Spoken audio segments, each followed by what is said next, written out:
வாங்க மாப்பிள்ள. வணக்கம் மாமா. முகமெல்லாம் சந்தோஷத்துல அப்படி ஜொலிக்குது. ஏன் மாமா, நல்ல விஷயம் பேசுறதுக்கு இப்படி தனியாவா ஒரு இடத்துக்கு வர சொல்லுவீங்க? இந்த பாருங்க, ஆளே இல்லை, அனாமத்தா நின்றுட்டு இருக்கீங்க. நல்ல விஷயம் பேசணும்னா நான் கிளப்புக்கு கூப்பிட்டு மாப்பிள்ள. இங்க எதுக்கு வசூலிக்க போறேன்? அப்போ முடியாதுன்னு மூஞ்சில் அடிச்ச மாதிரி சொல்லதான் கூப்பிட்டீங்களா? ஐயோ, அப்படிலாம் இல்லை மாப்பிள்ள. அப்போ சுத்தி வளைச்ச மாதிரி சொல்ல போறீங்க, அப்படிதானே? மாப்பிள்ள, நான் எப்பவுமே ஒளிவு மறைவு இல்லாம பேசுறவன், அது உங்களுக்கே தெரியும். ஓ, ஒளிவு மறைவு இல்லாம பேசுறவர் தானே? அப்ப எதுவா இருந்தாலும் மூஞ்சில் அடிச்ச மாதிரி சொல்லுங்க. எதுக்கு வாயில வட சுடணும்? மாப்பிள்ள, அரஞ்சனு வை, வாய் அலங்கோலமா மாறி. போடா, போய் தள்ளி நில்லு. போடா. மாமா அப்ப எதிர்த்து பேசிக்கிட்டு. மாமா, என் பேச்சை கேட்கலனாலோ இல்லை என்கிட்ட எகத்தாளமா பேசினாலோ மட்டும்தான் எனக்கு கோபம் வரும். மற்றபடி நான் நல்லவன் தான் மாமா. அது எனக்கு தெரியும் மாப்பிள்ள. உங்களை பற்றி நல்லா தெரிஞ்சதுனால தானே மாப்பிள்ள அபி உங்களுக்கு நான் கட்டி கொடுக்குறேன்னு சொன்னேன். நான் மட்டும் ஒத்துக்கிட்டா போதுமா மாப்பிள்ள? அபியும் ஒத்துக்கணும்ல. அபி கிட்ட தான் நீங்க பேசுறதா சொன்னீங்களே. பேச முடியல மாப்பிள்ள, பேசுறதுக்கான சந்தர்ப்பமும் அமையல. நான் பேசினா கூட அபி இந்த கல்யாணத்துக்கு ஒத்துப்பாலான்ற நம்பிக்கை கூட எனக்கு வரமாட்டேங்குது மாப்பிள்ள. ஊரையே ஆள்றவன், நாளைக்கு நான் இந்த நாட்டையே ஆள போறவன். நானே உங்க வார்த்தைக்காக தவம் கடந்துகிட்டு இருக்கேன். ஏன் மாமா, உங்க வீட்டில் உங்களுக்கு மரியாதையே இல்லையா? மரியாதையெல்லாம் வீட்டில் நிறைய இருக்கு. ஆனால் எந்த பொண்ணுமே கல்யாணம்னு ஒரு விஷயத்தை எடுத்துட்டா எனக்குன்னு ஒரு ஆசை இருக்கு, எனக்குன்னு ஒரு உறுப்பு இருக்கு அப்படின்னு தட்டி கழிப்பாங்கல்ல. அது ஒரு பக்கம் பயமா இருக்கு. இன்னொரு பக்கம் மாமா, எனக்கு நெஞ்சில பளீர்னு கத்திய சொருகுன மாதிரி பேசினாதான் பிடிக்கும். புரியுதா? மாப்பிள்ள, என் மகன் நல்லா இருக்கணும்னு எனக்கும் ஆசை தான். நாளைக்கே நீங்க அமைச்சர் ஆகிற லெவலில் இருக்கீங்க. உங்களை என் அபி கட்டிக்கிட்ட அவ வாழ்க்கை நல்லா தானே இருக்கும். அதெல்லாம் புரியுது. அபி என் பேச்சை கேட்க மாட்டா. அதை விட என் பேச்சை அவ காதால கேட்டாலன்னு கூட எனக்கு தெரியல மாப்பிள்ள. அப்போ மாமன் வீட்டில் மாமன் பேச்சுக்கு மரியாதை இல்லை, அதானே? சரி விடுங்க மாமா, இனிமே பேசி என்ன பிரயோஜனம்? ஒன்றும் கிடையாது. என் மனசு தான் ரணமாகும். அப்புறம் வேற மாதிரி ஏதாவது எக்கு தப்பா யோசிக்க தோணும். எதுக்கு இது? சொந்தமாக முடியலனா வியாபாரத்தில் மட்டும் சொந்தமா இருந்துட்டு போயிடலாம். என்ன சொல்றீங்க? அந்த பழைய பாக்கியை மட்டும் டக்குன்னு கொடுத்துற பாருங்க. இல்லையா முடியலனா இப்ப சொன்னீங்க பாத்தீங்களா, அது மாதிரி நடு மூஞ்சில நச்சுன்னு சொல்லிருங்க. நானும் ஏதோ ஒரு வகையில நஷ்டப்பட்டேன், ஏமாந்தேன் அப்படின்னு எடுத்துட்டு போறேன். உங்களை ஏமாத்துறதுக்காக இங்க வர வச்சு எதுவும் பண்ணல மாப்பிள்ள. வேற ஒரு வழி இருக்கு. அப்படி முயற்சி பண்ணா அபி நீங்க கல்யாணம் பண்ணிக்கலான்னு ஒரு ஐடியா சொல்றதுக்காக தான் இங்க வர வச்ச மாப்பிள்ள. என்ன மாமா சொல்றீங்க? ஒரு நல்ல நாளா பார்த்து எங்க வீட்டுக்கு நீங்க பொண்ணு கேட்டு வாங்க. ஒரு குடும்ப தலைவனா, ஒரு தகப்பனா, வீட்டுல யார் யாரை கல்யாணம் பண்ணோன்னு நான் தான் முடிவெடுப்பேன்.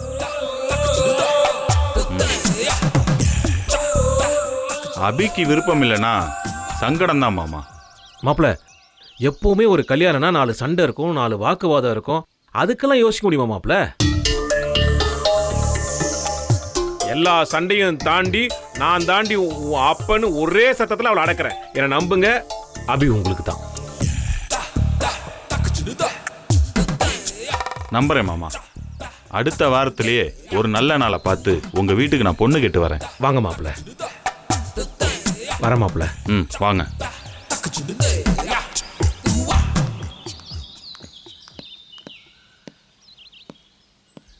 அண்ணே, அவர் தான் அவ்வளோ ஸ்ட்ராங்காக சொல்லிட்டு போறாருல, அப்புறம் என்ன, நிச்சயதார்த்தத்தை பேசி முடிச்சுட்டு வர வேண்டியது தானே? ஒட்டு கேட்டியா? ஒட்டு கேட்கணும்னு கேட்கல. அந்த பக்கத்தில் நிற்கும் போது நீங்க பேசினது அப்படியே காத்துல வந்து காதுல விழுந்தது. இப்ப கேட்டதெல்லாம் தப்பு இல்ல. மறுபடி இன்னொரு நாள் காத்து வாக்குல உன் காதுல ஏதாவது விழுந்தா ஏன் தலையில கல்லு ஊந்துரும், அதானே? கண்டிப்பா விழும். வண்டியில ஏறு. இப்போ கூட இந்தா கஞ்சம். அபி நீ முன்ன மாதிரி இல்ல, ரொம்ப மாறிட்ட. அபி எப்பவும் ஒரே அபிதான்.